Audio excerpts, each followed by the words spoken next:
el adecuado crecimiento de un paciente pediátrico. ¿Ya? Comenzamos con el hipotiroidismo con algunas generalidades. Ustedes solamente es cuestión de recordar, ustedes ya lo han hecho, ¿cierto? Entendemos que a nivel de hipotálamo hay una hormona que es la hormona tiroestimulante, ¿verdad? Que es la que va a generar un estímulo positivo a nivel de la glándula pituitaria y que a su vez va a actuar de forma positiva a nivel de la glándula tiroides, la que a su vez se va a encargar de producir tanto la T4, conocida como tiroxina, y la T3 o triiodotiraína. ¿Sí?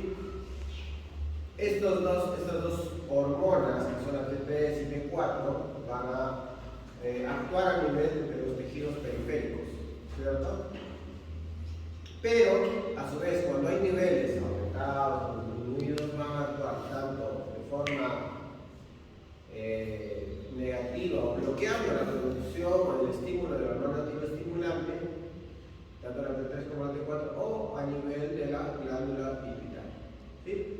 Entonces, la hormona tiroestimulante es un tripéptido que constituye el factor hipotalámico principal que regula la liberación de TSH. Las hormonas tiroideas son dos, tanto la T4, conocida como tiroxina, y la T3, que también es la triiodotironina. ¿Sí? Existen, la somatostatina, la dopamina y los glucocorticoides disminuyen la producción de TSH.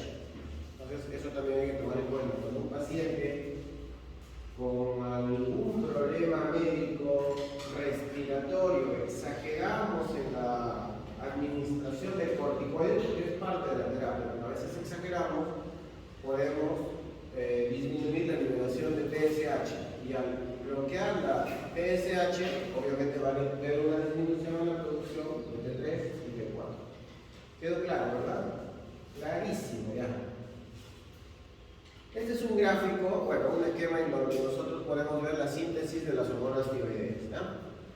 La monoiodotironina, la diiodotirosina, la triiodotironina y la tiroxina.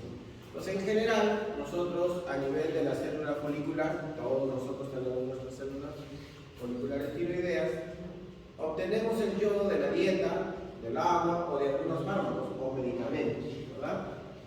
Estos ingresan a la célula folicular y, se van a fusionar con la tiroglobulina y van a formar un complejo, ¿cierto? Este traspaso desde el espacio extracelular al intracelular y al intersticial obviamente va a generar un desgaste energético. Para que pase del interior de la célula folicular hacia la luz de la glándula, va a necesitar de un transportador que se llama pendrina. ¿Sí? Existen algunas situaciones en las que hay una ausencia de esta pendrina, de esta proteína, que se llama el síndrome de Pender, y se caracteriza con una triada, que es el bocio, el hipotiroidismo y la sordera neurosensorial. Entonces, ¿qué es el síndrome o enfermedad? El síndrome de Pender es esto, es una triada. ¿Sí? La peroxidasa cataliza este complejo, el acoplamiento de la diiodotirosina más la monoiodotirosina, y van a formar la T3 y la T4. Por efecto de pinocitosis va a ser nuevamente ingresada a la célula folicular y en el interior de la célula va a generarse un complejo lisosomal, un fagolisosoma. El lisosoma deglute este acoplamiento, este complejo, y por supuesto que por situaciones ya de fagolisosomas van a generarse nuevamente la liberación de la T4 y la T3. Existen algunos medicamentos que pueden bloquear la liberación, como ya mencionamos, ¿no? Corticoides como la dexametasona, el yoduro y también el litio. Es decir, que algunos conocen a algunas personas que consumen mucho litio, ya saben que pueden disminuir su producción de T3 y T4. El litio medicamentoso, ojo. O sea, por eso es que los psiquiatras emplean el litio, en dosis adecuada para cada persona. Muy bien, esa es la parte general. Algunas características en relación al transporte y el metabolismo de las hormonas tiroideas. Mencionamos que la tiroides es la única fuente de T4, de tirosina endógena, pero solo produce el 20% de T3, del diodo tiroideo. El único que produce T4 endógeno, obviamente, es la tiroides, y solo produce el 20% de T3. ¿Sí? La monoderivación de la T4, o sea, el fraccionamiento de la T4 va a producir el 80% de la T3 en la sangre, ¿sí? Y que posee una potencia metabólica 3 veces superior. A pesar de que hay en menor cantidad la T3, la potencia metabólica va a ser 3 veces superior a la T4. Bueno, y obviamente esta T3 es la que va a ser responsable de la mayor cantidad de acciones a nivel tisular. La vida media de una T4 es en promedio 7 días, mientras que la T4 y la T3 es menos de 18 horas, o sea, menos de 24, menos de un día, es poquísimo tiempo. Ambas hormonas se unen a proteínas y bueno, forman, por ejemplo, un complejo latino, globo,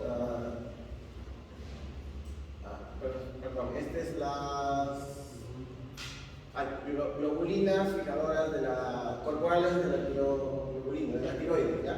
Y la transthyretina, que es la TTR o la prealbúmina. También se fijan a la albúmina, a la prealbúmina y las hormonas a la globulina.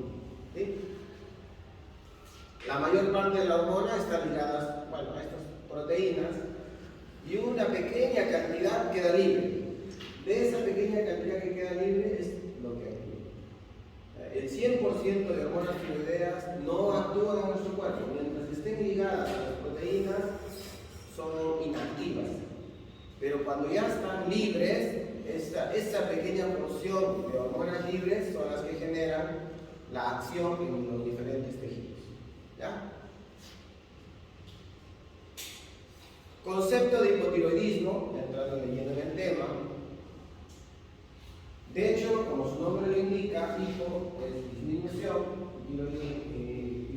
y de la tiroides, es una disminución de la tiroides, sobre todo en la hormona T4, T3. Hay una disminución de la actividad biológica de las hormonas tiroideas a nivel de los tejidos, sea por una deficiente producción o por una resistencia en la acción a los tejidos, o una alteración en el transporte, o también una alteración en su metabolismo.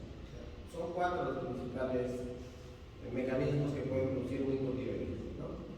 Tanto deficiencia en la producción, resistencia, alteración del transporte o en el metabolismo.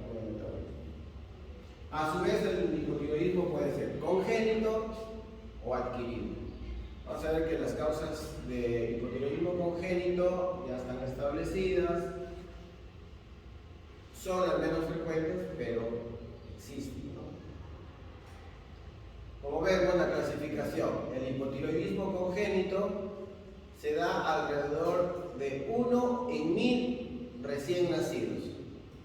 Acá en Tacna, por ejemplo, nosotros tenemos en nuestra estadística del Ministerio de Salud, tenemos alrededor de 3.600 partos anuales.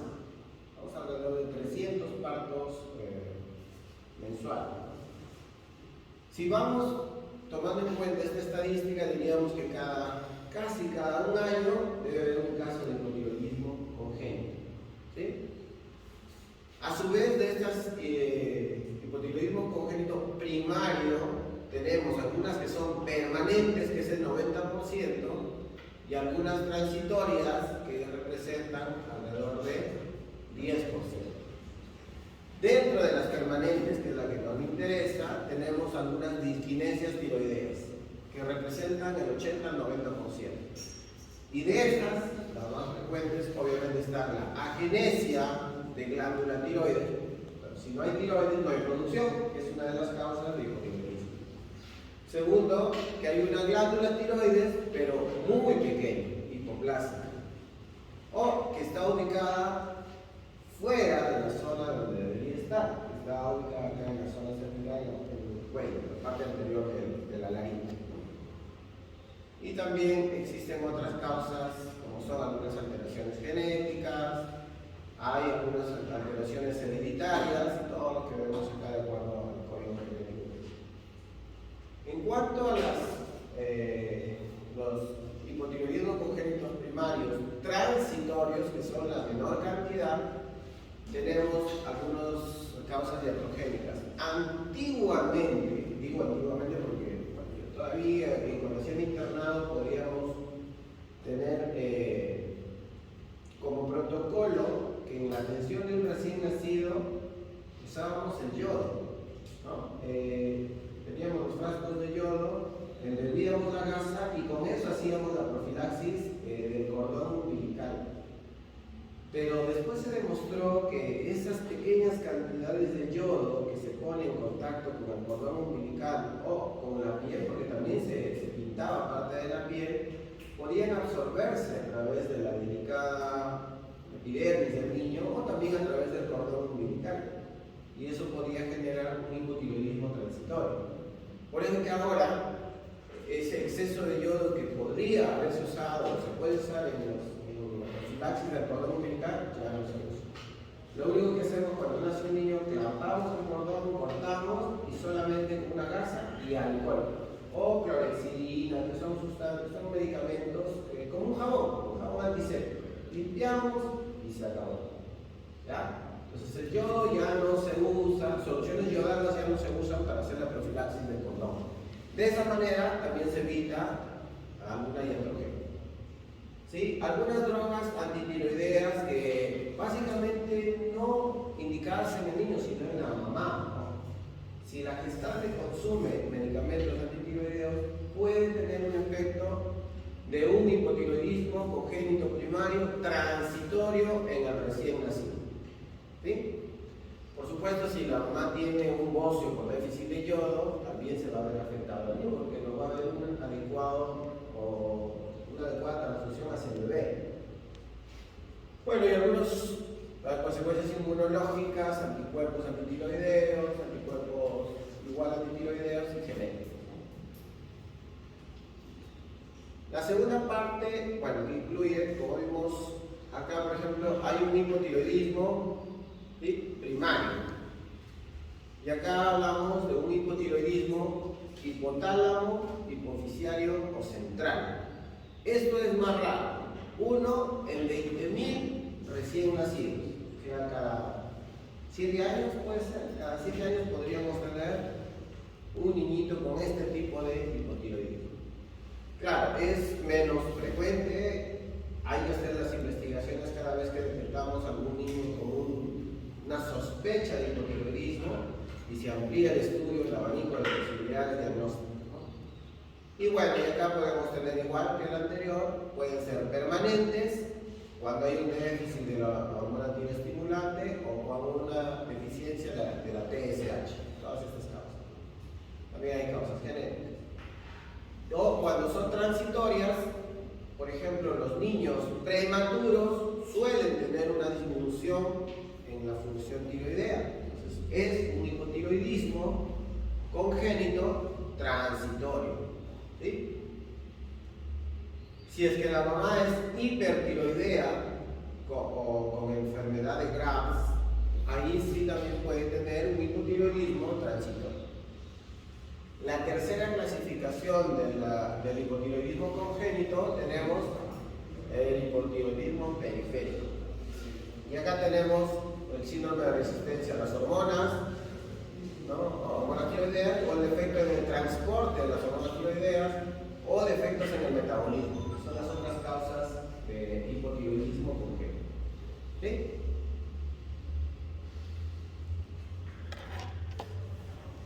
Esa es la primera parte del hipotiroidismo congénito, pero también hablamos que hay un hipotiroidismo adquirido. El hipotiroidismo adquirido puede ser primario o central. En cuanto al primario, la primera causa, por eso se ha denominado en está el déficit de yodo. Si bien es cierto, existen algunas regiones en el mundo en donde no tienen un acceso directo a fuentes de yodo. Felizmente que nosotros en Perú tenemos pues un litoral de más de 2.000 kilómetros de longitud, en donde la costa abastece de muchos productos marinos a la sierra y también a la selva.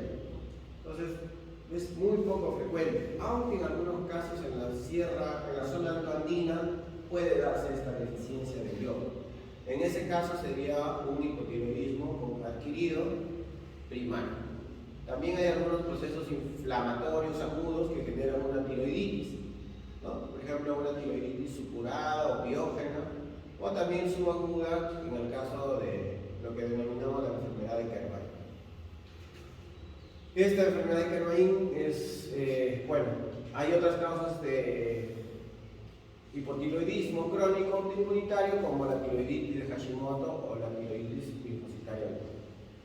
¿Ya? Esas son las más frecuentes. Existen otras, pero que no son muy trascendentes. Y el hipotiroidismo adquirido central tenemos las infecciones, cualquier tipo de infecciones virales, incluso en las épocas de, no digamos epidemias, sino de brotes virales, pueden aparecer más casos de hipotiroidismo central adquirido, que puede ser transitorio, ¿cierto?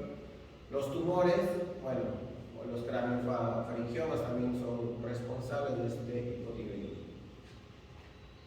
Un cuadro en donde tenemos un resumen del hipotiroidismo, hablamos de un hipotiroidismo primario y un hipotiroidismo hipofisiario o hipotalámico. Y ahí están las características, ¿no? El primario representa el 95% de los casos y se caracteriza por un déficit de yodo. Es la causa más frecuente a nivel mundial. Dentro de estas también tenemos algunas patologías como la tiroiditis de Hashimoto. Esta es la causa más frecuente en países desarrollados, ¿sí? Si ellos no tienen deficiencia de yodo, entonces tiene que haber otras causas. En los países desarrollados es la tiroiditis de Hashimoto. Y en este caso tiene que haber algún antecedente familiares de primer grado. Si es que algún familiar de primer grado tiene o ha tenido tiroiditis de Hashimoto, existen 9 veces más probabilidad o posibilidad de que tenga una tiroiditis. Bueno, el paso transplacentario de anticuerpos, posterior a radioterapia cervical o radioyodo, posintervenciones quirúrgicas, si en algún caso se detecta algún problema a nivel tiroideo o una malignidad, obviamente se extrae de la glándula tiroides. A eso se refiere cuando es una tiroidectomía.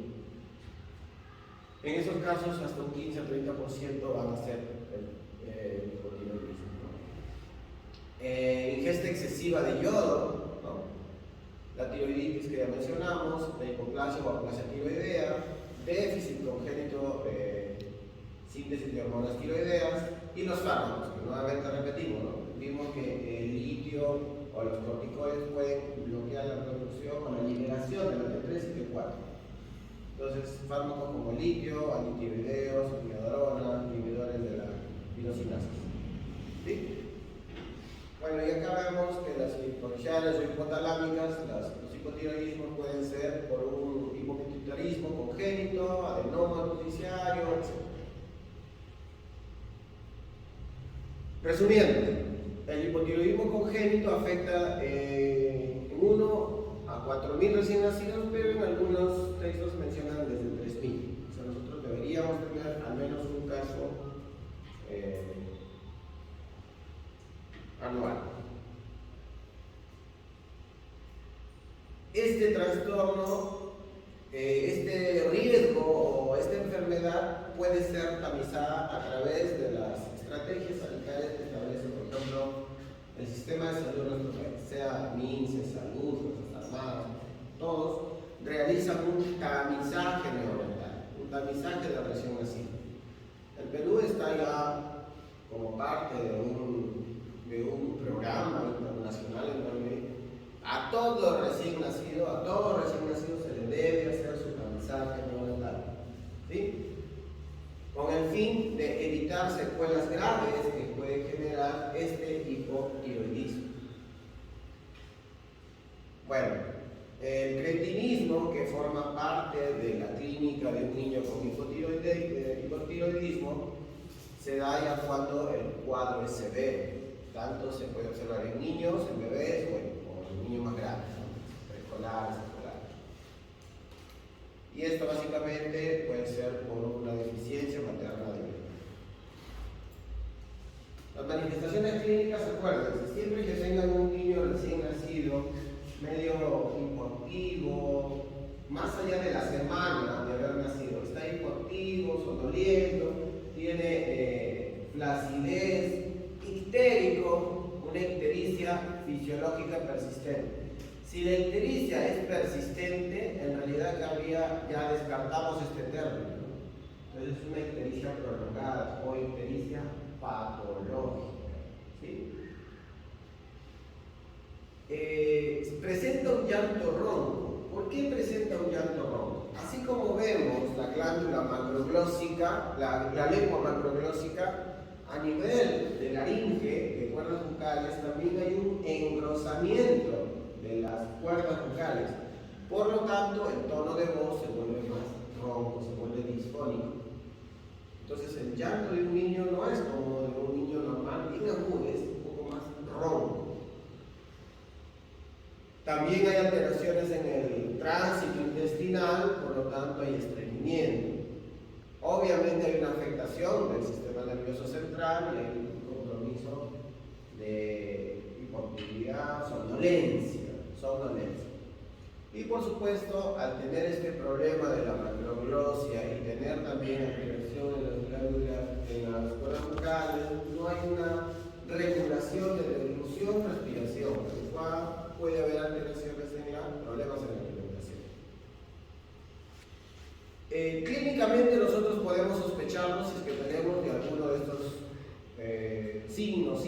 Acá podríamos agregar también lo que se considera como una hernia umbilical, no inguinal, sino umbilical, y la flacidez corporal. Acá no lo hemos descrito, pero bueno, está incluido, ¿no? El tono muscular disminuido y una hernia umbilical.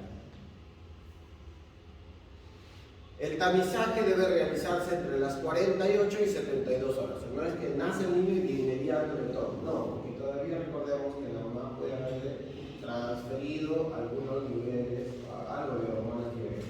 Y como las hormonas no duran tanto tiempo, ya le damos tiempo de que el niño manifieste sus valores reales. Por eso es que lo hacemos a las 48 o 72 horas. ¿Sí? Esto es importante porque si yo lo detecto a temprana edad, en días de vida, puedo establecer tratamiento precoz y de esa manera evito la afectación neurológica permanente. No sé si alguno de ustedes seguro que ha hecho el tema de hipotiroidismo congénito, ¿no es cierto? O hipotiroidismo en general, en los videos educativos de la rotación anterior, ¿no? ¿Sí? ¿Se han hecho? Claro. Entonces, eso obviamente es parte de lo examen. Entonces, ahí lo que buscamos es evitar eso, que es una secuela grave, permanente, y obviamente si nosotros podemos tratarlo, este niño puede desarrollar su sistema nervioso central de forma normal. Su neurodesarrollo va a ser adecuado. Esta hojita que vemos acá, así se hace el tamizaje neonatal. Es una hoja de papel absorbente, se le hinca el taloncito y se pone una gotita de sangre en cada espacio. Esto no solamente sirve para hipotiroidismo, ¿no? Para hiperplasia suprarrenal congénita, para fibrosis quística, para la lactosemia también sirve, ¿ya? Entonces,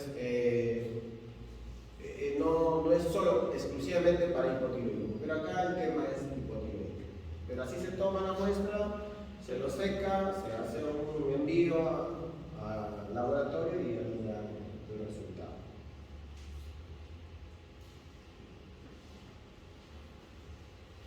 Muchas veces hemos tenido niños recién nacidos que al nacer no le encontramos nada, ¿no? Porque obviamente todavía el niño de por sí, el neonato, tiene algunas características físicas que no nos orientan con precisión.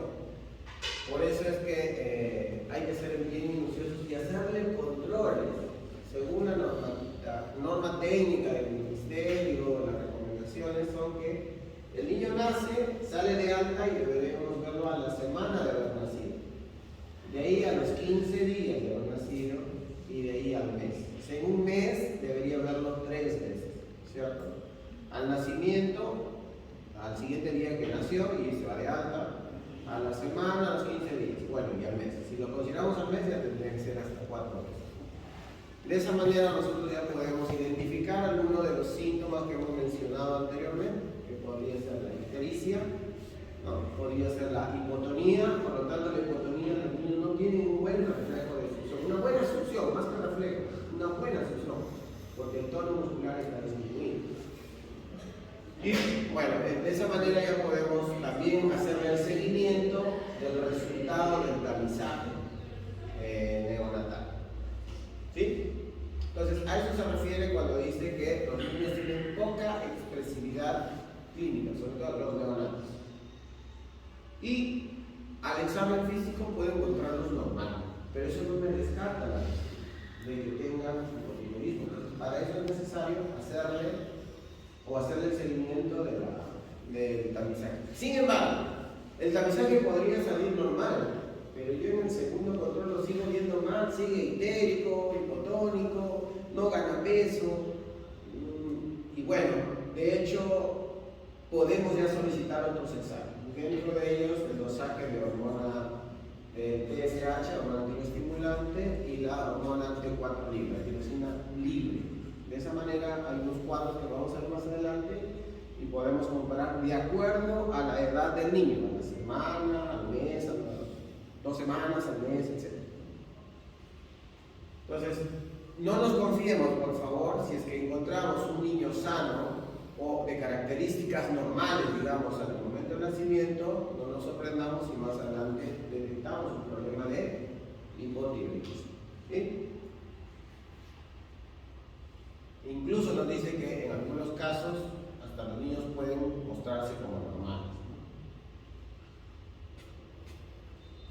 ¿Qué encontramos en los niños lactantes y en edad escolar? Uno, retraso del crecimiento y del desarrollo físico y mental. O sea, un retraso del desarrollo psicomotriz. Entonces, como vemos acá, por ejemplo, este niño ya tiene 4 meses. ¿Qué es lo que debe hacer un niño a los 3 meses? Sujeción cefálica. Entonces el niño para como esos, yo lo comparo con esos muñequitos que se ponen en el carro y que mueven la cabecita, así están. Tú los miras hacia adelante, o si lo haces mirando hacia ti, también usted gire y ya se vuelven chismositos. ¿Por qué? Porque ya tienen una mejor agudeza visual. La sonrisa social comienza a los 2 meses, porque ya tienen una mejor visión, ya reconocen colores. Entonces, si usted le pone colores, va a mirar. Entonces, este niño, ¿qué ve? Está flácido, hay un tono recontra flácido, no sostiene la cabeza. Y hacia abajo también la cabeza se ve. O sea, el tono está pésimo. Buenas noches. Está circulando la asistencia, tienen 3 minutos más para alcanzarme la hora. Entonces, eso hay que tener cuidado, ¿ya? Cuando evaluamos al niño, acá también, miren, igual, un tono muscular disminuido.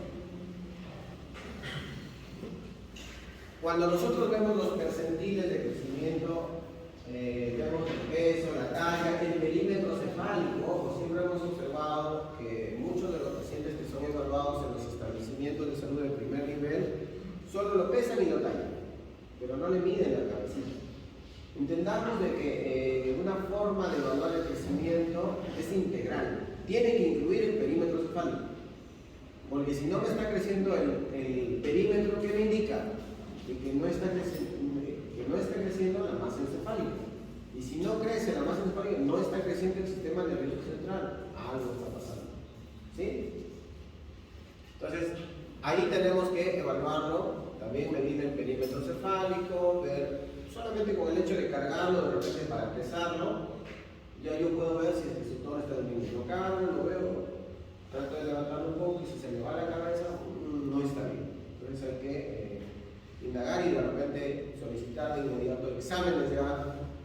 descartar este tipo de problemas. Pueden existir otros problemas, ¿no? Pero esto es lo que a nosotros nos preocupa que deben ustedes identificar. ¿Sí? Entonces, ahí por ejemplo también podemos ver que el paciente, en este caso el niño, no está ganando talla. Si no come por su mismo tono disminuido, no aprovecha, no metaboliza, por lo tanto no crece. Y podemos encontrar a veces que las extremidades inferiores son más cortas, ¿no? Sobre todo las inferiores, pero también puede haber las extremidades superiores más cortas. Hay un retraso en la maduración ósea y niños que tenemos de hace 1 año 3 meses, a mí me llama la atención, 1 año 3 meses y no tienen ningún brote dentario. Cuando va con el odontólogo se le pide pues, la radiografía y tiene pero una niñez. Eso también requiere una evaluación más completa, ¿no? De frente hay que pedir esos exámenes para ver cómo está la funcionalidad. ¿Sí? Ya en la etapa escolar, obviamente no vemos que el niño tenga un rendimiento adecuado, no está respondiendo a lo que corresponde su desarrollo de acuerdo a su edad. Es cierto, un desarrollo intelectual, hay un retraso. Retraso en la adquisición de los hitos en el nuevo desarrollo, que mencioné hace rato, ¿no? Sonrisa social, sonrisa cefálica, sedentación, que se sienten solos, que se paren, que caminen, ¿no? El gateo, por si acaso, no es un hito en el desarrollo neurológico. El gateo, no. Muchos de ustedes que están acá, probablemente si preguntan a sus papás, a sus familiares, no han gateado. Se han sentado y de frente han caminado. Eso no está mal, ¿no? O sea, no es que por no haber gateado han tenido algún retraso, si no, no estarían estudiando medicina. Está bien, están bien desarrollados. Los trastornos neurológicos pueden haber algunas situaciones como la paraparesia espástica, hiperreflexia tendinosa, temblores, ¿no? Incoordinación motriz, no hay ya cuando los niños deberían agarrar y hacer primero hacen una pinza gruesa, después una pinza fina. Para la edad que ellos tienen no la desarrollan, siguen incluso con el signo ventricular cautivo, o sea, hay que ver eso. Entonces es parte del desarrollo, de la evaluación que nosotros debemos hacer, ¿ya? Entonces hay pacientes con una hipotonía muscular muy marcada. Pueden existir otros problemas neurológicos, neuromusculares de fondo, pero hipotiroidismo no es raro, no es infrecuente, entonces hay que investigar. ¿Sí? Si después de haber hecho los exámenes nos dice que no es un problema tiroideo, entonces ya hay otros problemas. ¿Sí? Bueno, y la exploración física que nosotros ya debemos ver. A los niños con hipotiroidismo suelen tener una bradicardia, dificultad respiratoria, estreñimiento. Incluso niños que tienen un abombamiento, una distensión abdominal que parecen, como vulgarmente decimos, parecen sapitos, ¿no? Parecen ranitas, bastante distendidos. Y eitéricos, que parecen un Simpson. ¿Ya? Entonces acuérdense de esto. El diagnóstico, como les dije, el diagnóstico puede comenzar desde la etapa neonatal a través de un tamizaje, pero ojo que el tamizaje neonatal es, como su nombre indica, es un descarte, es un tamiz. No da el diagnóstico, ¿ya? No es un procedimiento diagnóstico. Sin embargo, si el resultado del tamizaje nos sale positivo, ya nosotros tenemos que dar el segundo paso, el siguiente paso, que debe confirmarse a través de las pruebas. ¿Y cuáles son las pruebas? El dosaje de TSH, hormona tiroestimulante, y la hormona tiroxina, T4 libre sobre todo, T4 libre. Pueden pedir la T4 total y la T4 libre, pero con que pidamos la TSH y la T4 libre, goleamos. ¿Sí? El punto de corte para considerar adecuado es de 7 a 10 microunidades internacionales por mililitro. Yo particularmente, para que sea más fácil acordarme, digo 10, punto. Acuérdense, el 10. Del 10, porque eso está estandarizado, ¿no? Microunidades internacionales. De 10 para arriba, tengo el rango, ¿no? Pero si está menos de 10, ya me alerta. Y si tiene síntomas clínicos, peor todavía. ¿Ya? El diagnóstico TSH T4 libre. También podemos pedir algunas imágenes ecográficas. Ojo, recuerden que también en las primarias pueden haber algunas agenesias o hipoplasias o ectopias de la glándula tiroides. Entonces, puede estar ubicada en otras zonas del tórax y no la vemos. Pero si está en otra zona, igual está produciendo, ¿no? Hormonas tiroideas, pero hay que saber dónde está. Ya para eso se hacen otro tipo de estudios como los radioisotópicas, bueno, radiológicos, ¿no? Bueno, este hipotiroidismo central obviamente no es detectado en los programas que analizan solamente TSH. Estos tipos de tamizajes o pruebas solo te analizan TSH. Ya este central hay que hacer otros estudios, incluso resonancias, todo eso. Entonces ya saben, y acá tenemos un niñito, bueno, no nos ayuda mucho la imagen, pero está un tanto entérico, el abdomen, acá me interesa que vean el abdomen distendido y la hernia umbilical, ¿no? La macroglossia, vean, esta es la prueba radioisotópica para identificar la ubicación de la glándula, ¿no? Esto, la glándula crecida en un hipo, esto es un bozo. Y la glándula también puede hacerse a través de la ecografía. La ecografía es un examen simple, fácil de realizar, no demanda mucho tiempo, el niño puede estar incluso hasta lactando y no interfiere, es externo, no genera ningún dolor, es muy fácil.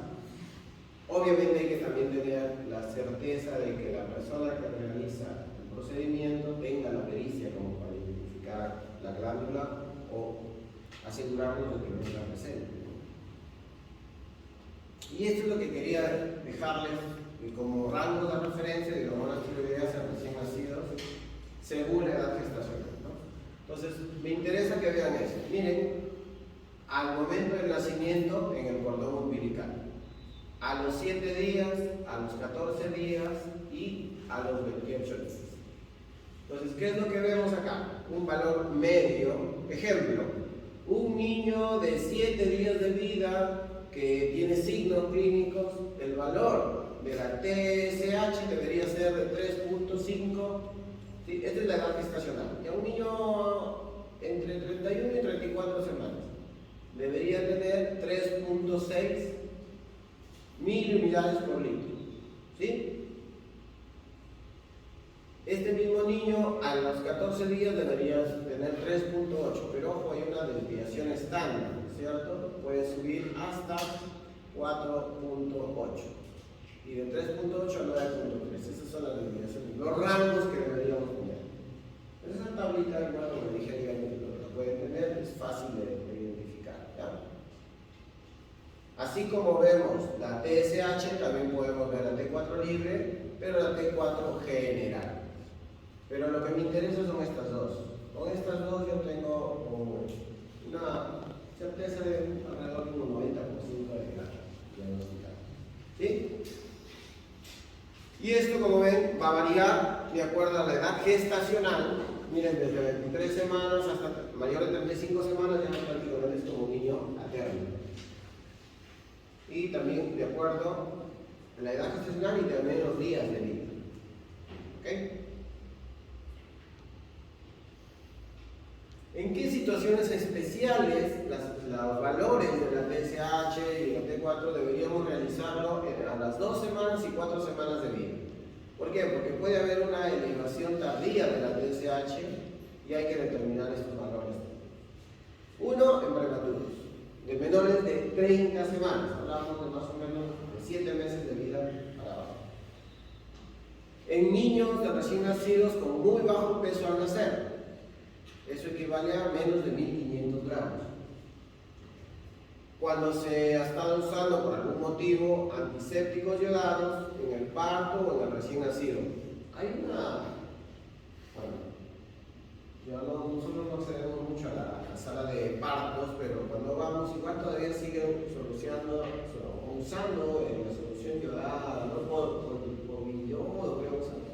Entonces, y hacen la episiotomía y hacen la sutura, el fisiografía, todo eso.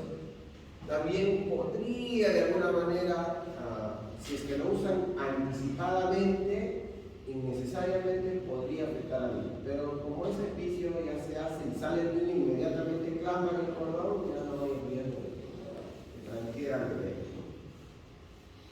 Igual, en esos casos, si se usa de forma exagerada, en cesáreas o en cirugía médica. Esas algunas técnicas radiológicas, inserción de cateterismo cardíaco, neonatos con síndrome de Down. Y esto no es raro, ¿no? Hay buena casuística de niños con síndrome de Down. Si revisamos algunos textos antiguos, mencionaban que los niños con síndrome de Down, facies Down, llamamos, era más frecuente en mujeres añosas, ¿no? Mujeres ya con edad avanzada. Sin embargo, nosotros con sorpresa podemos ver que no es tan cierto ahora. Incluso tenemos este tipo de niñitos con madres desde 22, 23 años. O sea, como que la edad ha disminuido bastante, ¿no? Y bueno, son situaciones que lo vemos a diario. Ya no es tanto las mujeres. Claro, se da también, ¿no? En mujeres adultas, pero en mujeres jóvenes también se presenta. Y una buena cantidad, nos sorprende mucho eso. Pero igual, los niños con síndrome de Down, con su misma condición genética, suelen ser hipotónicos. A veces incluso mantienen también una ictericia prolongada. Y muchas veces se confundía esa condición genética del niño con su problema de desarrollo psicomotriz o tono o fuerza, pero en el fondo ocultaba un problema de hipotiroidismo. Entonces, en esos casos se recomienda hacer las pruebas a las 2 semanas y a las 4 semanas, ¿sí? Para salir de salud. Igual nosotros, ¿no? Obviamente lo que hemos mencionado. Partos múltiples también, gemelos, bueno, no sé por qué yo puedo gemelos del mismo sexo, pero en realidad son gemelos. Y esto básicamente se da por una transfusión feto-fetal. Aquellos niños que han sido ingresados a la unidad de cuidados intensivos o, bueno, por muestras transfusionales, post-transfusionales. Este es el algoritmo, lo que hemos mencionado, lo vamos a mencionar para no confundir. El tratamiento. Esto es lo que me interesa que ustedes, por favor, tomen en cuenta de que el hipotiroidismo congénito neonatal, bueno, el daño que puede generar si no se trata a tiempo es irreversible. Produce una lesión neurológica irreversible. Por eso es importante tratar lo más pronto posible y establecer el inicio del tratamiento lo más pronto posible. Lo ideal es que sea antes de las segundas semanas, en los 15 días de vida, y el tratamiento consiste en esto: la levotiroxina o la L4, la tetrayodo N libre sintética, de forma sintética. Nosotros tenemos en el mercado la levotiroxina. Eso es por vía oral. Se administra unos 30 minutos antes de la toma. Una vez hemos encontrado pacientes con hipotiroidismo que la mamá le da la dosis que se le indica y de inmediato le da la tabla. Lo ideal es que esté con el estómago vacío, por lo menos toma y 30 minutos después ya le da de lactar. Tomamos en cuenta que si es neonato, este bebé solo lacta, o en el peor de los escenarios toma fórmula, ¿no? Entonces, de repente ver la posibilidad de que haya lactado, esperamos media hora o una hora y ahí le doy su medicamento y espero el otro por lo menos 30 minutos para volver a dar de lactar. ¿Sí? Entonces, la dosis debería ser diaria, cada 24 horas, y se recomienda de 10 a 15 microgramos por kilo por día. Si un neonato en promedio pesa 3 kilos, yo le calculo 10 microgramos por 3, 30 microgramos diarios.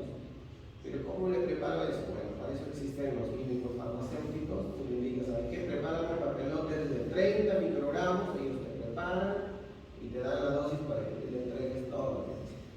Obviamente no le puedo hacer para todo el mes, ¿no? Porque el niño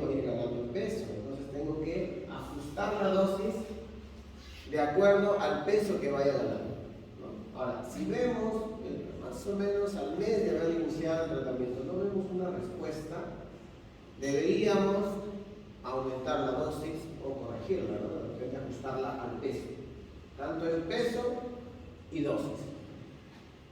¿Sí? Bueno, existen algunos medicamentos que aumentan el catabolismo de la tiroxina, como son el fenobarbital, la fenitoína, que son medicamentos anticonvulsivantes. También la carbamazepina y la rifampicina. Entonces, si vamos a usar podemos obviar esta medicación, sería bueno que lo tomemos en cuenta. ¿Ya? ¿Cuáles son los tres elementos fundamentales en el tratamiento del hipotiroidismo? Uno, a veces es pregunta.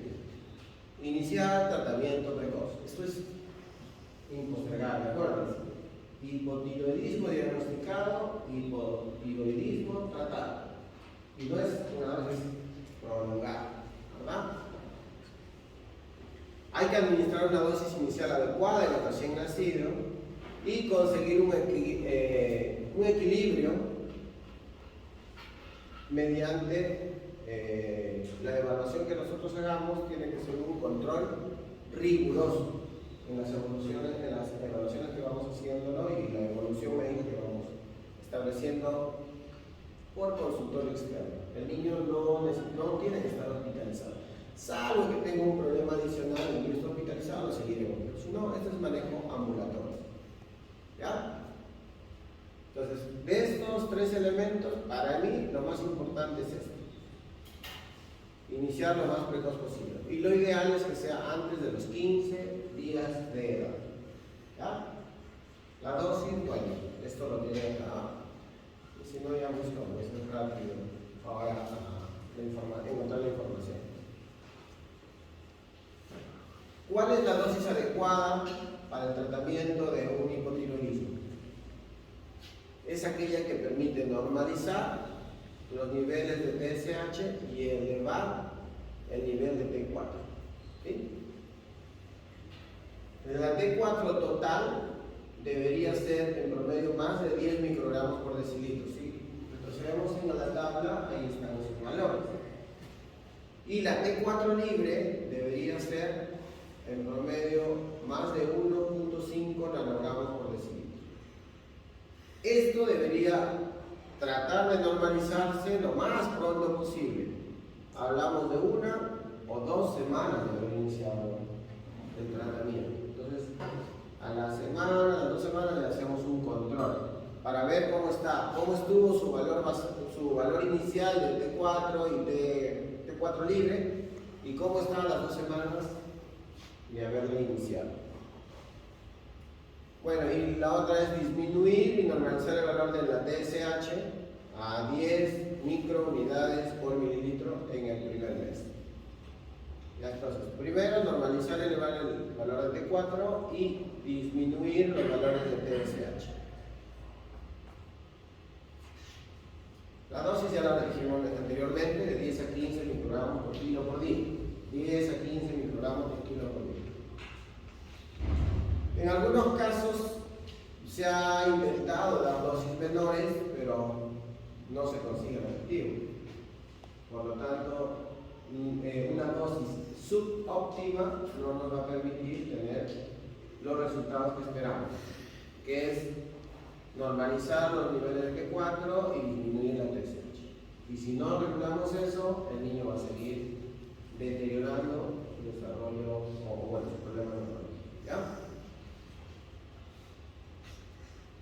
Entonces, estas dosis que están establecidas también en la norma técnica del Ministerio de Salud, que es la que está vigente, de 0 a 3 meses, de 10 a 15 microgramos. Conforme avance en edad, de 3 a 6 meses, miren, va disminuyendo un poco. Lo que hemos mencionado básicamente es la de inicio, de ataque.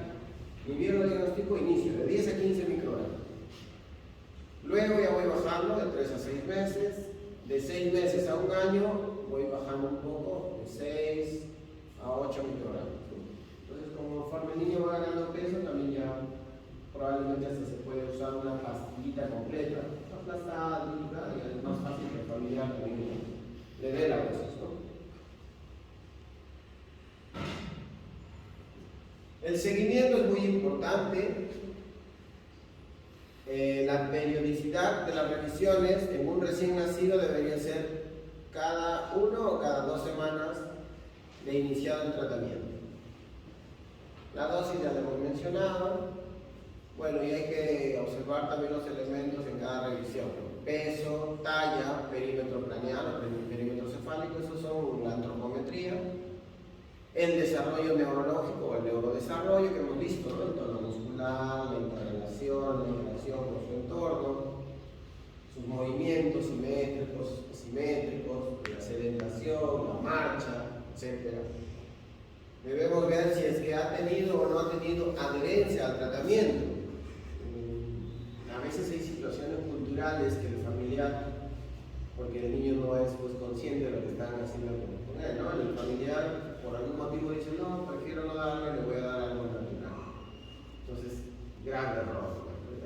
Eso hay que ver, por qué motivo no le da y explicarle hasta que entiendan que es necesario que tome esa medicina. ¿Sí? Ahora, si hay una adherencia, bien, ¿no? Porque vamos a ver los resultados en el bebé. Y bueno, también hay que dosar los niveles de T4 y TSH. Igual vamos viendo algunas características de malformaciones congénitas o alguna dismorfia. Cuando ya tiene de 1 a 3 meses, el control es mensual, la dosis sigue siendo la misma. Bueno, recordamos que es de 1 a 3 meses, de 10 a 15 microgramos. De 3 a 6 meses sigue siendo mensual el control, la dosis va a bajar un poco y en este lapso de tiempo ya evaluamos cómo va la audición. Recordemos que también puede haber sordera neurosensorial como consecuencia del hipotiroidismo. Entonces tenemos varias semanas en las que podemos actuar y evitar esas secuencias. De 6 a 12 meses, el control es cada 2 meses. De 1 año a 3 años, cada 3 meses, la dosis va a ir disminuyendo. ¿Sí? De 3 a 6 meses, ya cada medio año.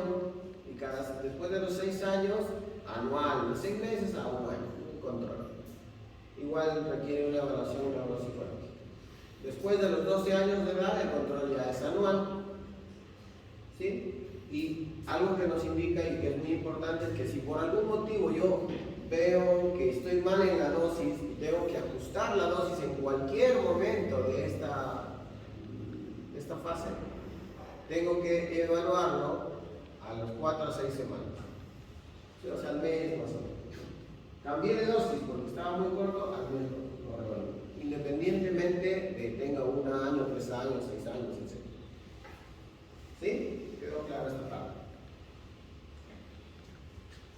Bueno, entonces los controles o los monitoreos deben ser a través del dosaje de hormonas tiroideas como TSH y T4 libre. Lo que hemos mencionado antes, esto es lo mismo que hemos mencionado. ¿Sí? Bueno, también al modificar la dosis a las 4 semanas deberíamos modificarse, ¿no?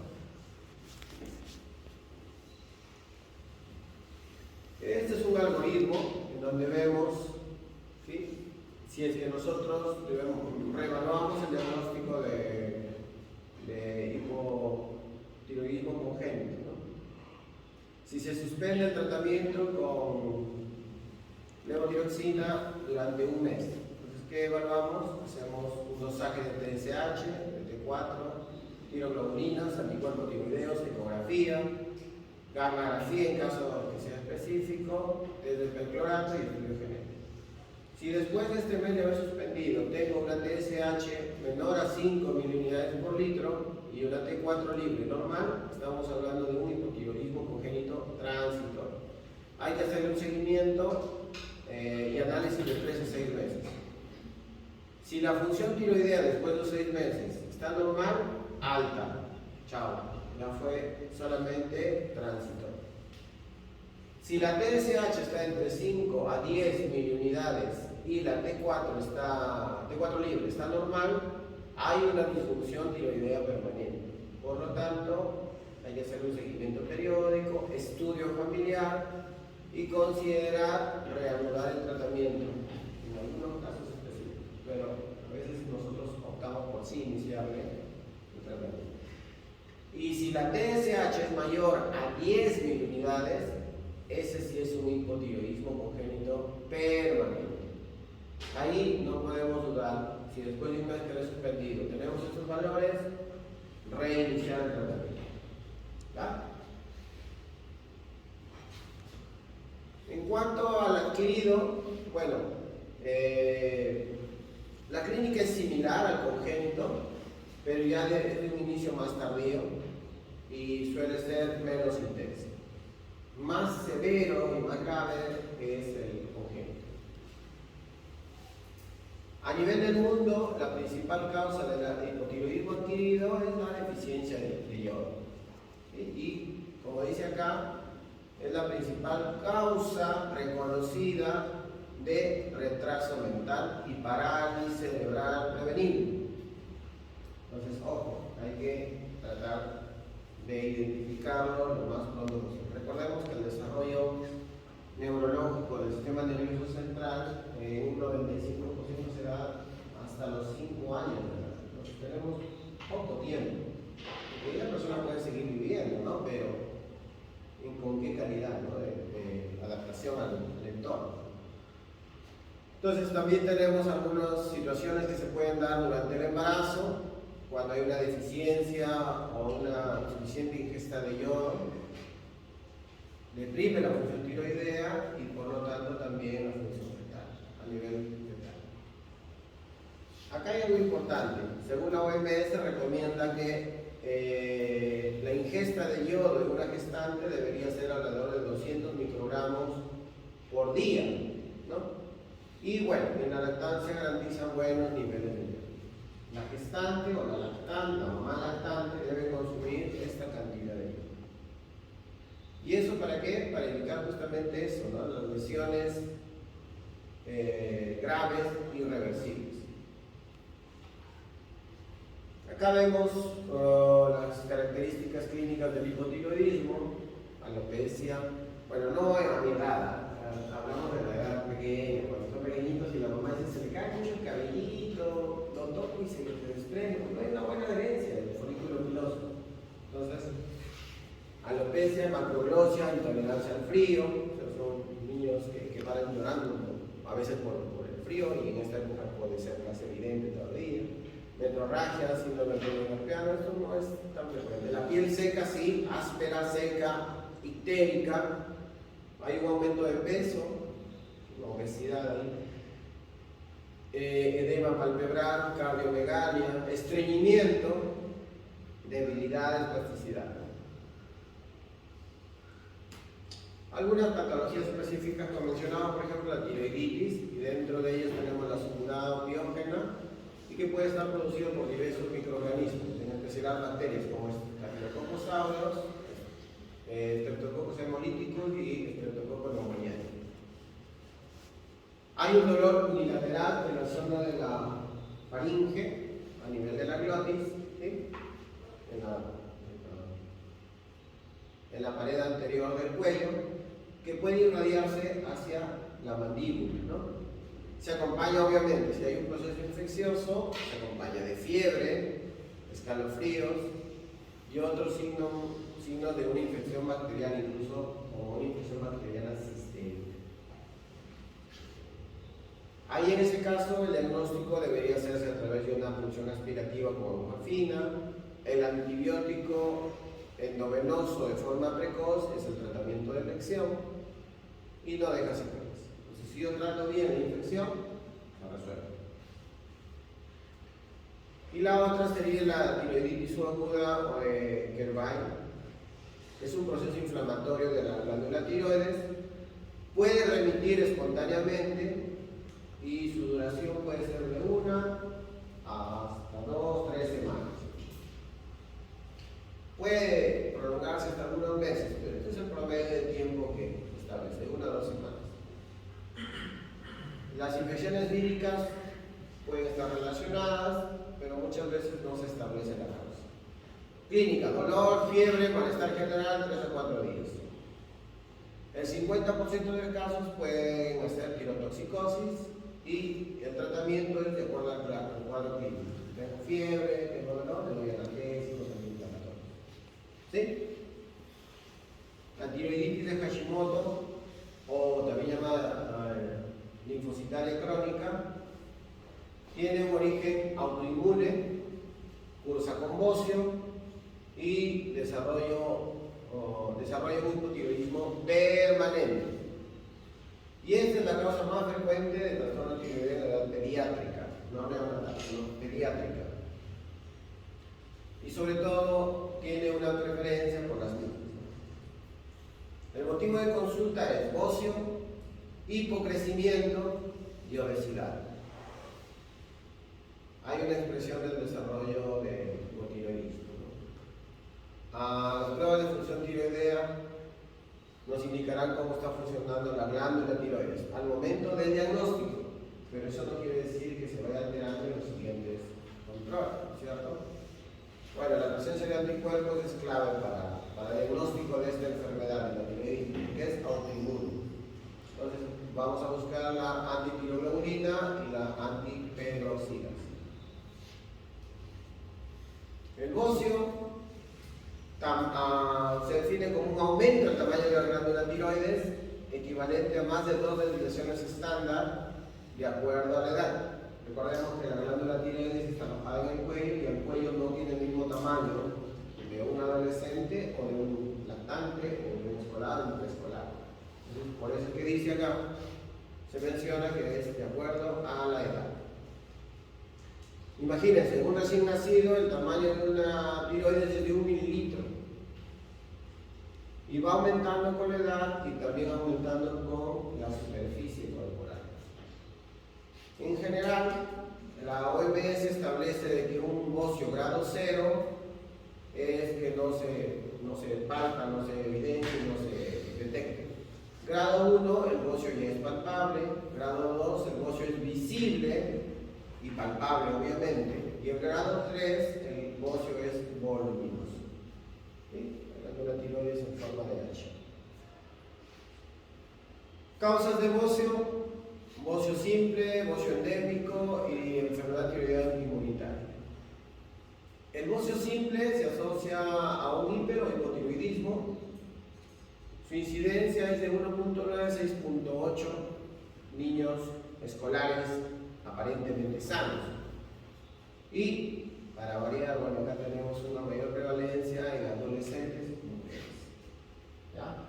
Ustedes ya pasaron por esa etapa, ya no son adolescentes, ya son jóvenes. El bocio endémico afecta al 10% de la población en general y a más del 20% de niños y adolescentes, y tiene que ver mucho con la zona geográfica, ¿no? En donde no hay un aporte suficiente, una fuente de yodo. Entonces, esto sigue siendo todavía el déficit de yodo, sigue siendo la causa más frecuente de bocio en el mundo. Enfermedad tiroidea autoinmunitaria, ya mencionamos la tiroiditis linfocitaria de Hashimoto, la inflamatoria. Los exámenes. Para el bocio pedimos, obviamente, la valoración de la función tiroidea con las hormonas T4, T3, T4 libre, la TSH. Presencia de anticuerpos, obviamente ya nos indicaría de repente una tiroiditis, como hemos mencionado anteriormente. La ecografía no es imprescindible, pero si estamos observando bocio asimétrico, sí, para poder reconocer si es quístico, es nodular, etc. Incluso para detectar algún problema de presencia de cáncer en la tiroides. ¿Sí? Muy bien. Estírese, por favor. Ahí veo que alguien está queriendo dormir, no quiero decir. Bueno, ¿qué es la talla?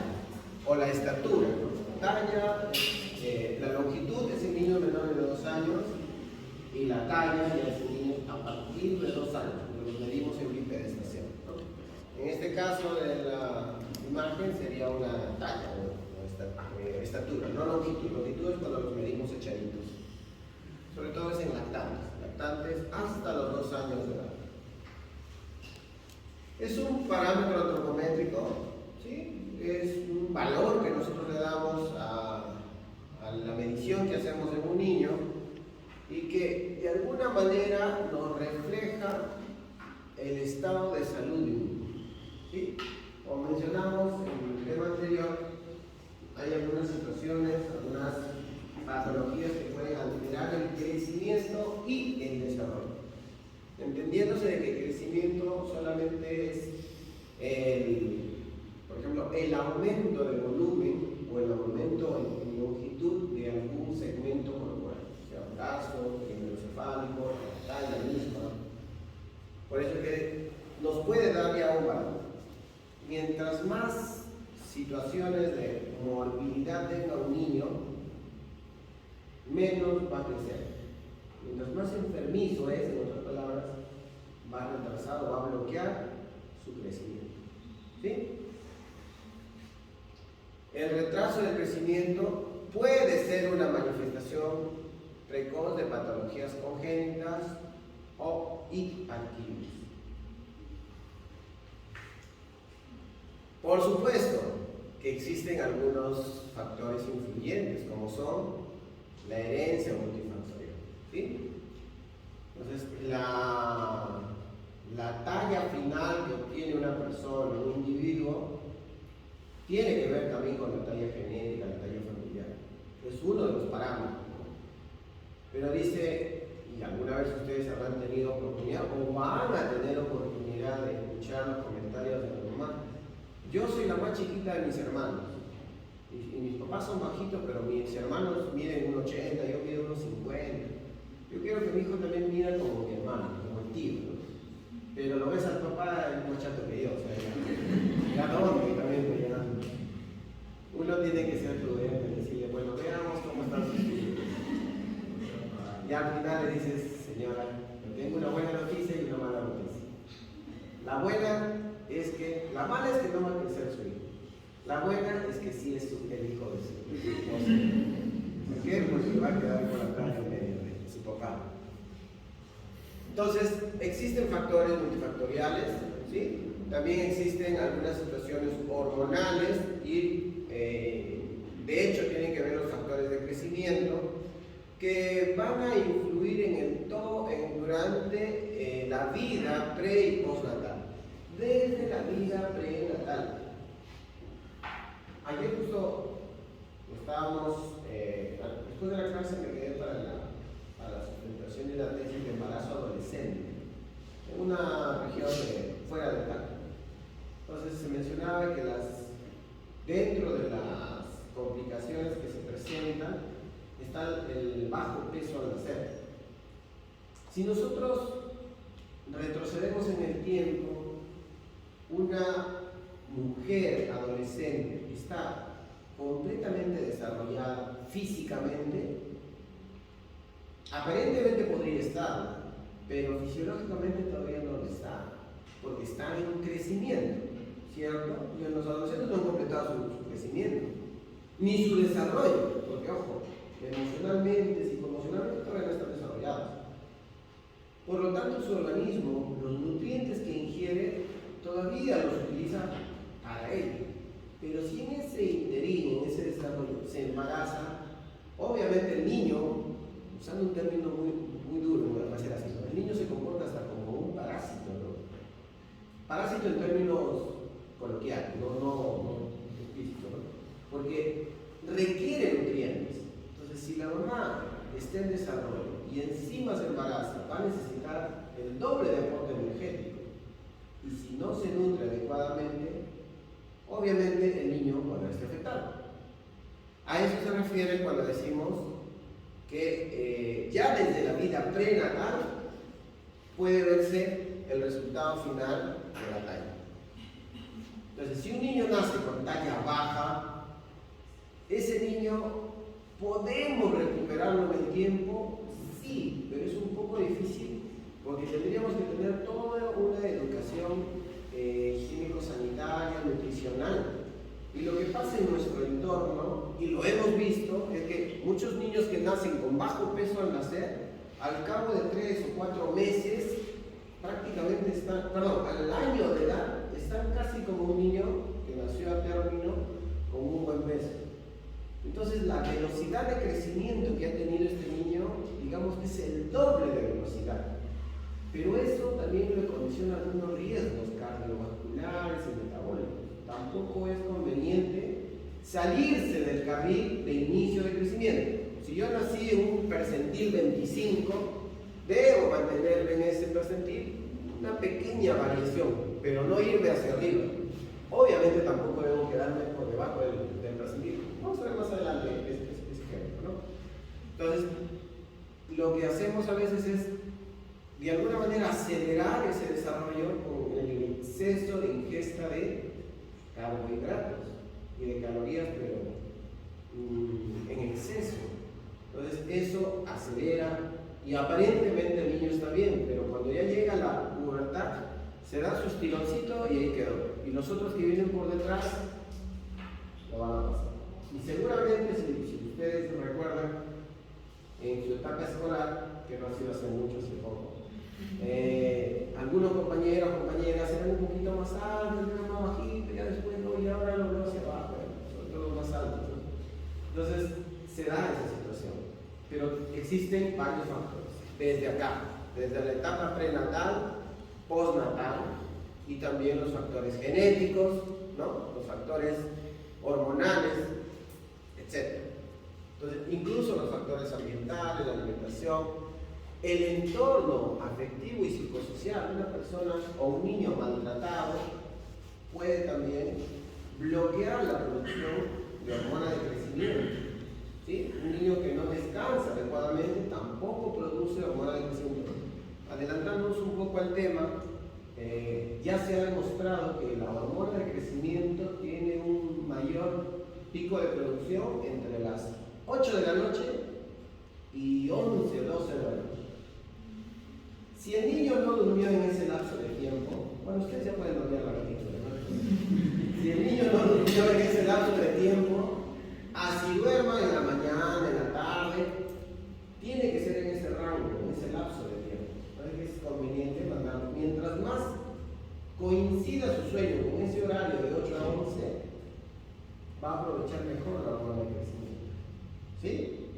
Entonces, hay que cambiar los hábitos, porque ahora los chicos creo que duermen a las 10, 11, ya pasó su pico de hormona. Que duerman lo que quieran, se quedan dormidos hasta las 9, 10 de la mañana, pero ya fue.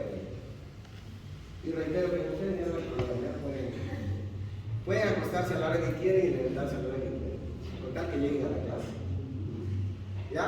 Entonces, en este caso, por ejemplo, hablar de talla corta es hablar de todo, una repercusión incluso emocional e incluso hasta de bullying, ¿no? Ahí está su compañero, está que lo toca, por ejemplo, está que lo maltrata emocionalmente, está preparado.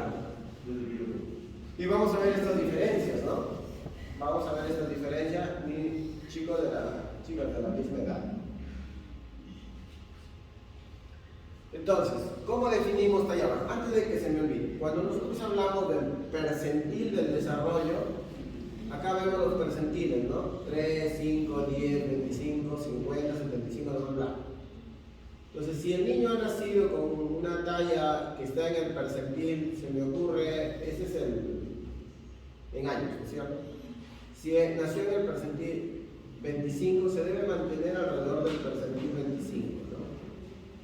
Si sube mucho, probablemente ahí nomás se quede, ya no le da tiempo de seguir creciendo en el tiempo. Este niño, por ejemplo, estaba en el percentil 3 y de pronto va bajando. Sale del percentil 3. Entonces, acá, ¿qué nos dice la definición?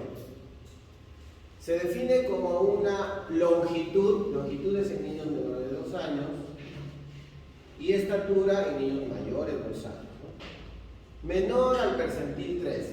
Acá está el percentil 3. Mientras yo lo tenga dentro del percentil, aunque sea arañando, está en su percentil. Puedo mejorar, por ahí podemos establecer algunas terapias cuando se demuestra que no hay producción de hormona de crecimiento o algunas otras patologías que vamos a ver más adelante.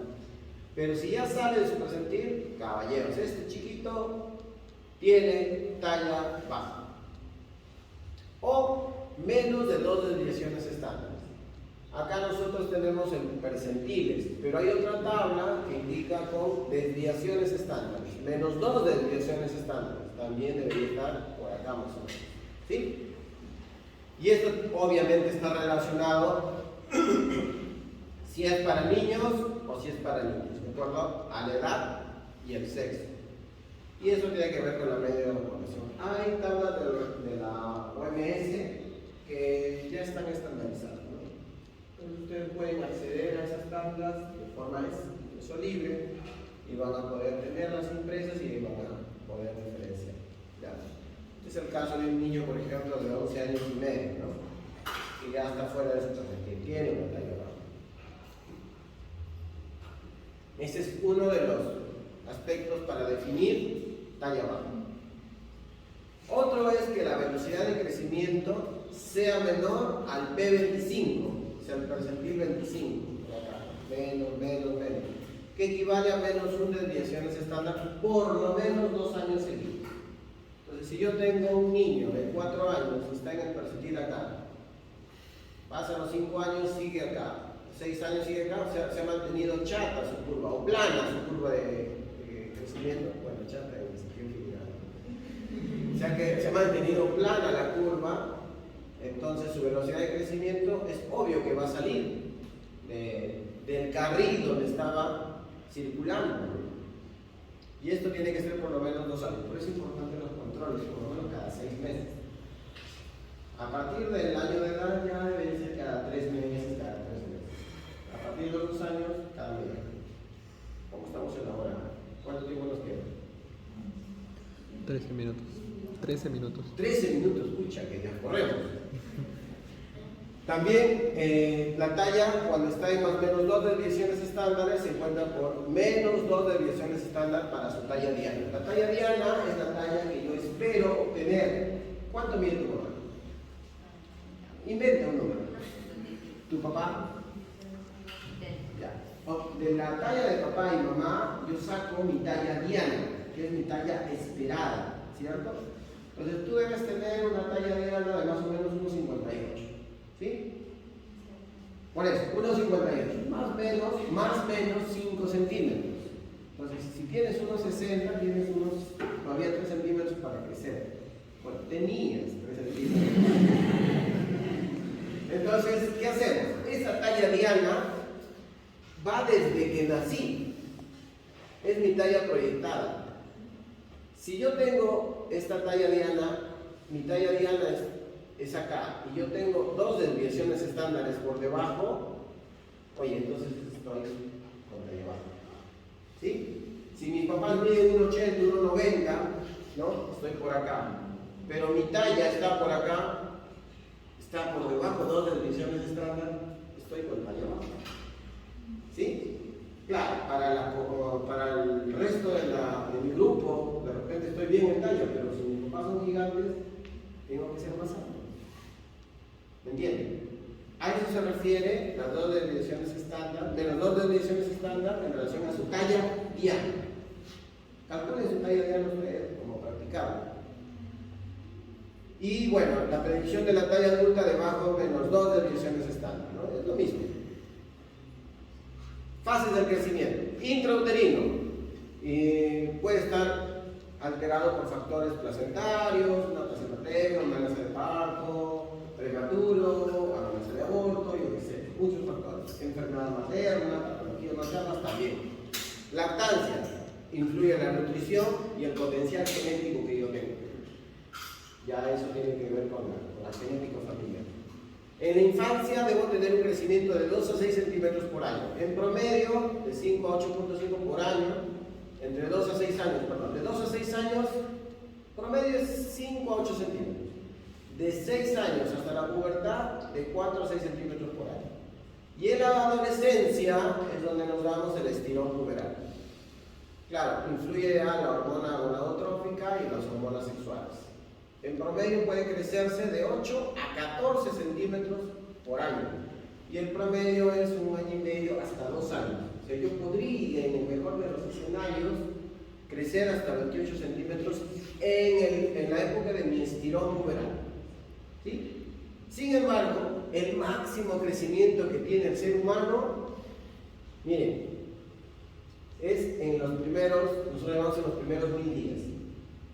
Se dice, bueno, y existe un fundamento como para sospechar o como para decir que la talla que tenemos a los 2 años de edad es la mitad de nuestra talla final. Entonces, ya no le pegamos falsas expectativas. Desde los 2 años ya le decimos qué talla va a tener. Pueden existir factores que influyen negativamente, sí, si es que el niño enferma, no se nutre adecuadamente, caballero, no queda otro, ¿no? El crecimiento puede verse afectado en cualquiera de estas fases, en cualquiera. Bueno, y el 60% de todas las tallas bajas son idiopáticas, o sea, no se determina la causa.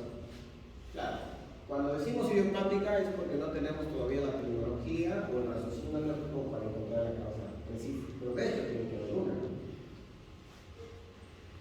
¿Sí? Entonces, este es un modelo de velocidad de crecimiento, modelo de Carver, muy difundido a nivel del mundo, y vemos que los máximos crecimientos, recordemos que el niño nace en promedio con 50 centímetros. Al año está midiendo 75 centímetros, o sea, ha crecido 50% de su talla.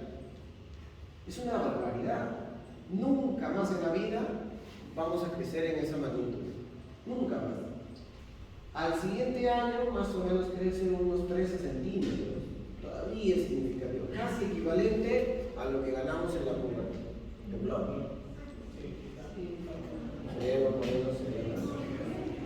¿Qué pasó? ¿Qué pasó? Quiero ver el momento. ¿Qué pasó? ¿Quién es el encargado acá de... ¿Quién es el guía? La situación inicial es lo que les decía, la longitud y la talla o estatura, ¿sí? Y lo traspolamos a una curva que indica la edad, el peso, ¿cierto? Y la talla en el otro lado. Es igual, talla, peso, edad.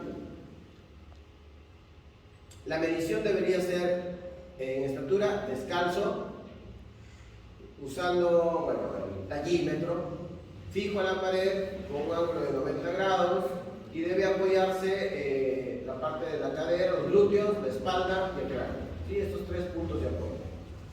Esa es la clave para que haya una buena medición. ¿Ya?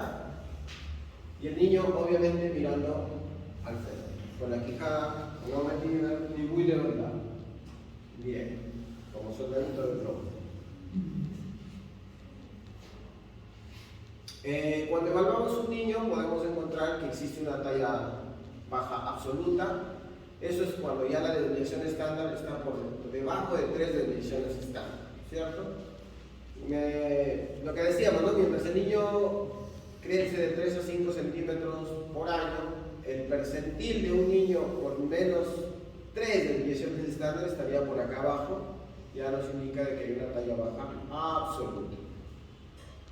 La velocidad de crecimiento expresada está, todo esto está acá. Al año, 2 centímetros por mes, más o menos 25 centímetros en un año. Segundo año, 12 a 13 centímetros, 1 centímetro por año. ¿Sí?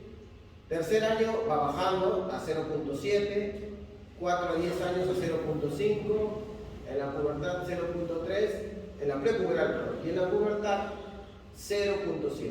Prácticamente se equilibra, o sea, pareciera al de un niño de 3 años. Esto es 7 a 12 centímetros por año.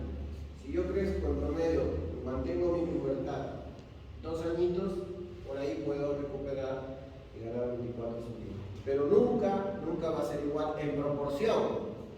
2 centímetros por año y algo. Por eso es importante que en el primer año de vida el niño no se enferme, o los 1000 años, o los 1000 días, los 3 primeros años. ¿Ya? Bueno, esa es la secuencia. Entonces, acá vemos la velocidad de crecimiento, ¿sí? Desde el recién nacido, 2 años, baja, se mantiene en rango, un poquito en descenso. Y para variar, siempre las chicas nos llevan a la delantera, adelantan en su estirón puberal, y aquellos que han estudiado en colegio mixto se acordarán, ¿no? Las chicas siempre crecen un poquito más y después lo miran a los chicos así, después los chicos lo miran así, ¿no? Crece antes y de ahí desciende. Alrededor de los 16 años ya se acabó. Pero puede prolongarse hasta 18 años, en su caso, el crecimiento de las chicas. Reitero, ustedes se han pasado su oportunidad. En cambio, los varones pueden prolongarse hasta los 18 o 19 años. Pero también ustedes ya aprendieron, chicos, ya fue. ¿O hay alguien de 18 años? Nadie, ya fue. Es lo mismo que presentamos esa rato, ¿ya? Relación peso-talla, tiene que establecerse en las tablas. Bueno, la talla diana o carga genética, que es lo que hemos mencionado, ahí está la fórmula. En caso de niña y en caso de niños. Talla del padre menos 13, más la talla de la madre entre 2. Y eso es más o menos 5 centímetros. Para niñas. Y para niños, talla del padre más la talla de madre más 13 entre 2, más o menos 7 centímetros. ¿Sí? Entonces eso define su talla. Y si ustedes hacen el cálculo, probablemente que estén logrados. Salvo que hayan tenido pues, alguna intercurrencia en sus alumnos, alguna enfermedad grave, moderada o frecuente, ¿no? Eso también influye. Bueno, causas de talla baja en forma general, primarias, como algunos síndromes, Turner, Noonan, Down, DiGeorge, Cornelio de Lange, Shepard-Russell, etcétera, todos estos pequeños para la edad gestacional, displasias esqueléticas como la condroplasia o hipocondroplasia y displasias por efectos de mineralización, el raquitismo. Dentro de las secundarias tenemos desnutrición, enfermedades sistémicas como cardiopatías, pulmonares crónicas, intestinales, hepáticas, síndrome de intestino corto, anemia crónica, o la anemia crónica considerada como secundaria, enfermedad renal crónica. ¿Sí? Y otras causas como por ejemplo el síndrome de Cushing, hipotiroidismo, acá tenemos el hipotiroidismo y la diabetes mellitus no controlada. Otras patologías psicoemocionales también, miren, deprivación emocional, anorexia nerviosa, depresión y las idiopáticas, bueno, con o sin baja talla la estructura familiar y con o sin maduración lenta. Igual el examen físico es importante, prenatal, los antecedentes prenatales, natales, postnatales. El examen físico debe incluir peso, talla, relación peso-talla, índice de masa corporal y las proporciones, circunferencia cefálica, la envergadura de lo que vemos acá, ¿no? La amplitud de los miembros superiores, segmento superior, ¿no? De acá para arriba y de la cadera para abajo es el segmento inferior, la relación superior e inferior, distancia acromiolo-olecrano o olecrano-radio. Para ver qué sirve. Bueno, vamos a avanzar esta parte que es lo mismo para llegar a esta parte. Bueno, síndromes asociados ya hemos mencionado, Noonan, Down, exámenes auxiliares que vamos a pedir, hemograma, examen de orina, urea, balance de urea nitrógeno, creatinina, albúmina, fósforo, calcio, magnesio, parasitológico, análisis de gases arteriales en ayunas de preferencia por encima de 3 años. Cardiografía, y esto, radiografía de esqueleto, neuroimagen. Esta es la radiografía de edad ósea que tiene un álbum, un atlas, en donde comparamos. Este niño es de 10 años. Si en el atlas yo busco y dice este niño es de 8 años, uy, ¿qué pasó? Este niño está adelantada su maduración ósea. Entonces ya estamos, prácticamente no va a tener mucho desarrollo. Ahí se puede intervenir. ¿Ya? Estudios también hormonales, la IGF-1 que es el factor de crecimiento similar a la insulina tipo 1, IGF-1, la hormona gonadotrópica que puede ser estimulada con clorhidina, dopaminina y bueno, estos son los valores, los estados basales de la hormona gonadotrópica. Los valores referenciales de la IGF-1, eso es lo mismo el algoritmo. talla patológica, lo que quiero ver es esto, acá. Tratamiento. El tratamiento incluye hormona gonadotrófica por vía subcutánea. Ojo, no hay hormonas de crecimiento que se den por vía nasal, por vía oral, por parches, por inhalaciones. No, por favor. Ustedes son médicos, no van a, digamos, respaldar algo que no está demostrado. Es cierto, en la Edad Media se consideró que de la pituitaria, la rama de la glándula, lo trituraban, lo preparaban siempre bajas y le daban de comer a los pacientes y supuestamente crecían. Pero no se ha demostrado que sea la fuente de hormona de crecimiento.